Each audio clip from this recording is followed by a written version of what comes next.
tuned in to the Andrew Lawton Show. We, at the tail end of our show yesterday, had some gremlins in the system. I try to normally blame anything that happens on Bill C-11 and the Liberal government's internet regulation. I'm not sure I can squarely lay the blame at their feet on this one, but it was in an effort to get our good friend David Haskell on, who is a professor at Laurier University and associate professor of digital media and journalism, on the show, because he had penned a phenomenal study and a very revealing study on DEI, or diversity, equity, and inclusion. And we are very grateful we were able to get him back on to kick us off today. I gave lots of my thoughts yesterday when I was filling time while we tried to sort out the tech issues. So we'll get right to David now. David, always good to talk to you. Thanks for coming on today. I'm really glad that we were able to get rid of those gremlins. Yeah, so am I. Let's just start, before we get into the conclusions, why did you want to dig into this in the first place? Well, I think that the most recent reason, I guess my overarching reason for anything that I research is I want to be able to tell the truth. And sometimes when it seems like what I'm hearing really doesn't jive with what the reality of the situation is, then I want to dig into it. But I had a friend who was a high school principal out of Toronto, and he took his own life. And when he did, it was after he'd been a part of some DEI training sessions. Now, I'm not trying to make false equivalencies here. I just know that his lawyer said that it was after those DEI training sessions that he had to take, they were mandatory, that his mental health deteriorated. He was really berated in these sessions. And it just demoralized him. Well, anyway, after his death, it was on the website of the consultant, the DEI consultant, that she seemed to want to cover herself. And she said that, she was trying to make the world a better place, and that Richard's death, it was my friend, it said Richard's death was being mobilized and weaponized, and so anyway, I wanted to challenge her claim. Does DEI make the world better? Because that's what she said as her explanation. And so I started looking into the research on that, and I was grateful for the Aristotle Foundation for Public Policy. They said that they would commission that work, and so that really led me down the path. And then I found some startling conclusions. Well, let's go into that. What did you find? Well, what I found was that there is no empirical evidence that it does anything good. DEI instruction, this mandatory exercise that's we see in businesses, government, all our educational institutes, no empirical evidence that it does anything good, but there's clear evidence that it can do harm. And this wasn't my own original research, incidentally. This is research that is out there, and this is really good stuff. It's coming from Harvard and Princeton and, just all these elite institutions. And it's known, but it's not popularized. For some reason, it gets swept under the rug. So I simply am bringing it back so that people can take a look at it. And it's pretty damning. So let's go back and drill into this a bit, because the premise of DEI is that it is a tool against all of these biases that we all hold in ourselves. I mean, I'm assuming there are a number of premises, but if it were working, what would the data show? Well, that's a great question. The effect would be, so we talk about effect size. That's one of the major measurements we use as social scientists. So the effect size would be great. And it would go like this. You go to DEI training, and if you had prejudices, they would be eliminated or lowered. If you had a predilection not to work with people of other racial or minority groups, then you would be more likely to work with them. But what we've seen through, again, meta-analysis after meta-analysis. So this is where you take hundreds of studies and you statistically aggregate those findings. What we see is the effect size is about zero. And I say about zero, it becomes zero the more rigorous the methodology. So the better the study, the more it was able to prove that DEI does nothing good. So that I find to be quite interesting, because ideally you would have people that are invested in this, that are motivated by what on the surface could be a very pure thing. We don't want racism, we don't want bias, we don't want prejudice. So you're left with, do they either not care about these data, do they not care about these findings, or is the motivation actually something else? Now I'm inclined to say it's probably the latter, but I'm curious where you land on this. I've given it a lot of thought. And I really, like you, I think that there are some people who truly are coming at this from a very good spot. They want to see racism eliminated, as we all do, or any right person should. They want to see people getting along, and those are noble ideas, right? So I'm sure that there are some people who really do think that that's the case, but they have to. I'm thinking about the people who are setting policy. I'm thinking about the people who are the researchers. They have to know this research. I mean, I was able to find it. And so we do have to look at other motivations, because the empirical proofs just aren't there. So why do they keep advancing this? And so I would go through some other motives. One is financial. I mean, as it stands now, after the George Floyd riots, DEI as an industry just exploded. I mean, it was already huge, but now it's a multi-billion-dollar industry.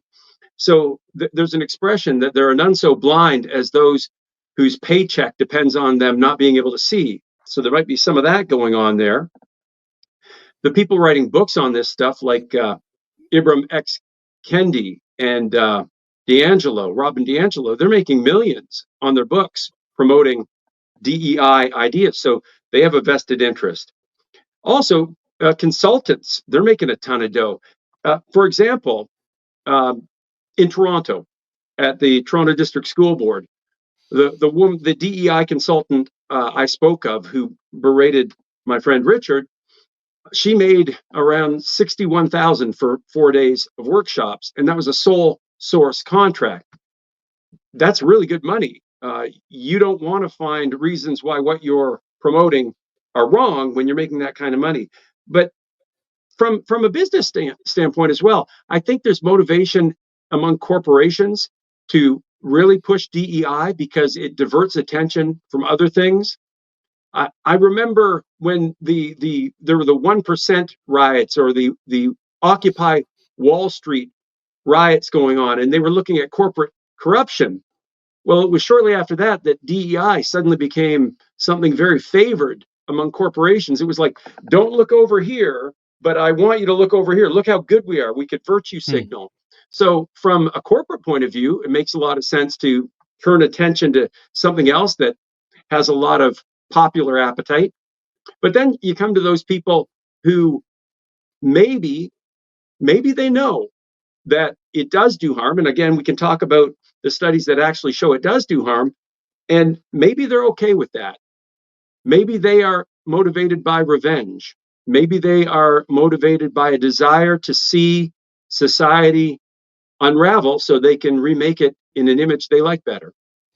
One of the things I remember from my old, research methods classes in university, if I'm recalling correctly, is this idea called conceptual stretching, where you kind of morph and, move around a concept so it fits what you're researching. Now, maybe there's a justification for this, but one of the most extreme examples that you bring up in your piece is the idea of changing what white means to adapt to the pre-existing conclusion. Now, normally in a course of scientific research, you test a hypothesis. If you are finding that's not true, you go back and you can question why, but you don't start changing around the language to make your conclusions fit what you want.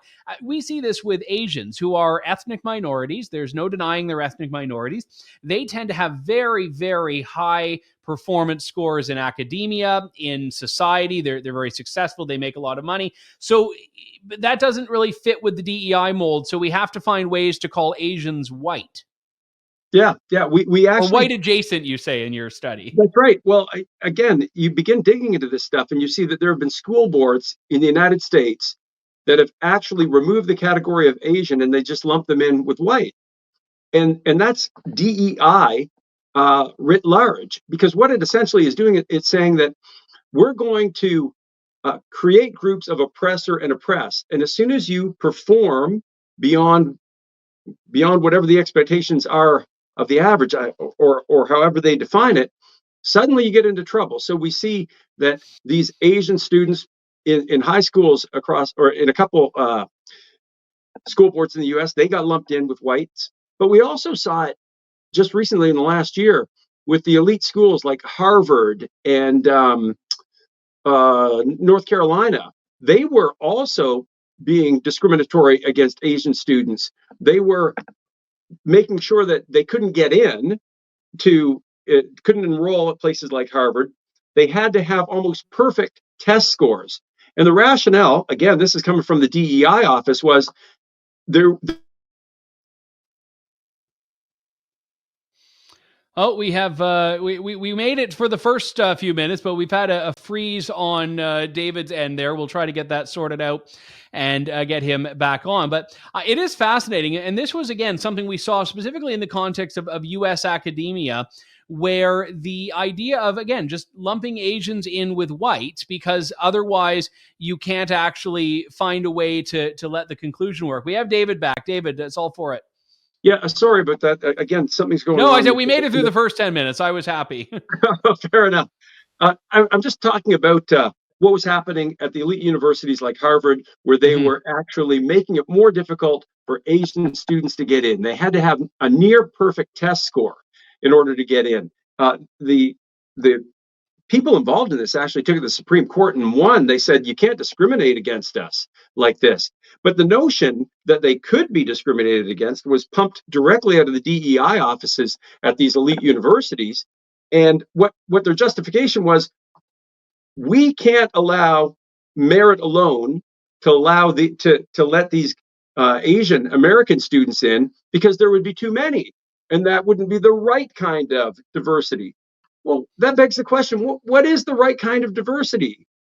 Is there this golden mean or golden model that's in the heads of these DEI professionals that they get to decide who gets to be part of something and who doesn't? So that's a real worry that we saw, and it was definitely a good decisions by the Supreme Court to say that this shouldn't be happening. I think now we just need to have more universities realizing that all DEI, based on the evidence, needs to go.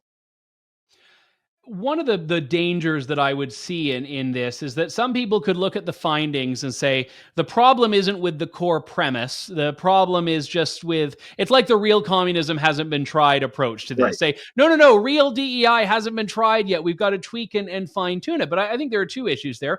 Number one, you mentioned that there's this massive demand for DEI right now. I don't really think there's any rigorous investigation into the qualifications of the people that are doing these programs. I think if you say the right things and you put up a splashy website, it's probably pretty easy to get a major contract from, Coca-Cola, which doesn't want to be accused of being racist, just to, pull a company out of thin air. But also, I think you have people that are in this space that are really making it up as they go along. And I fear that the takeaway from some of the studies you've pointed to, and even your own work, is, okay, we've got to try to find a way to make this more rigorous instead of going back to the basics and saying, maybe this is just a fundamentally flawed premise. Yeah, and I would just go back to the basics because the basics were actually working. So if you look from the 1960s up into the 1980s, there was a significant drop in real racism. And now DEI, it can be, it can look at race, or it can look at gender and sexuality. But let me just talk a little bit about what we know about the reality of racism. Any sociological data that you look at from the 1960s into the 1990s, into the 2000s, in fact, showed every measure was going down in terms of racism and going up in terms of acceptance between racial groups. And some of the things that were evidence of that, we often ask questions as sociologists: would you mind if someone of a different race lived next to you? Year after year after year after year, more people were saying, no problem, absolutely. Then another question we ask is, would you be all right if your son or daughter married someone of another race? Again, year after year after year, we were seeing that go up, that people were very accepting. So these were real measures that racism was going down. And what were we doing at those times to make it happen? We were simply saying, treat each other equally, judge people by the content of their character. That was working. And now we've got a DEI industry that is actually encouraging discrimination. We have people like Ibram X. Kendi, who wrote How to Be Anti-Racist, actually saying that the only cure for past discrimination is present discrimination. That's madness. Wow. Well, it's fascinating research published by the Aristotle Foundation for Public Policy. The study is called What DEI Research Concludes About Diversity Training. It is divisive, counterproductive, and unnecessary.